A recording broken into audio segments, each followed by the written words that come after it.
Have you ever wondered why certain relationships feel like home, while others feel like war zones? Why some people run toward love and others quietly run from it?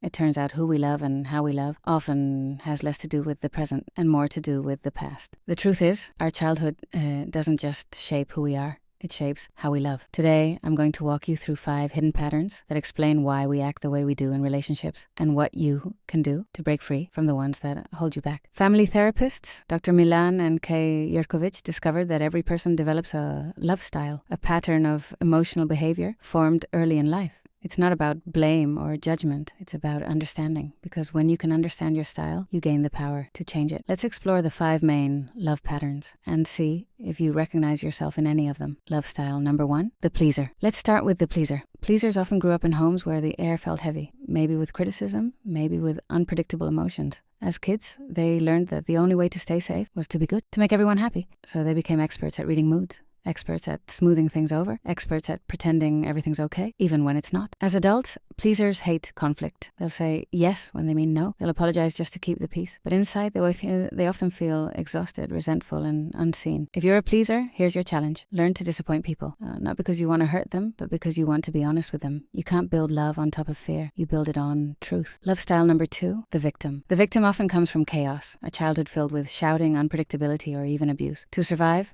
they learned to stay quiet, to disappear. They became invisible because invisibility felt safer than attention. As adults, victims often feel small. They struggle with anxiety or depression. They might attract partners who control them because deep down control feels familiar. Even when it hurts and when life finally gets calm, that calmness can actually feel uncomfortable. They start waiting for the next explosion. If you recognize yourself here, your healing begins with self-love. Learn to take up space. Speak your truth, even if your voice shakes. You survived your childhood by being quiet, but you'll heal your adulthood by being heard. Love style number 3, the controller. Next, the controller. Controllers often grew up in homes where nobody protected them. Maybe they had to grow up too soon. Maybe they learned that vulnerability equals danger. So they built walls. They took control. It's because control was the only thing that made them feel safe. As adults, controllers avoid feeling weak. They take charge, plan everything, and hate unpredictability. They use anger as armor. Not because they want to hurt others, but because anger feels safer than fear. But here's the truth. Control is an illusion. The more you try to hold everything together, the more disconnected you become from the people who love you. To grow, controllers must learn to trust, to say, I don't know, to let others in, even when it feels uncomfortable. Because love doesn't bloom in control, it blooms in surrender. Love style number 4, the vacillator. Now, the vacillators grew up with inconsistent affection. One day, their parent was loving and present. The next day, distant or distracted. As children, they never knew which version of their parent they'd get, so they developed a deep fear of abandonment and a longing for connection that feels almost addictive. In adulthood, vacillators crave intensity. They fall fast. They idealize their partners, but as soon as they feel disappointment or rejection, they shut down or pull away.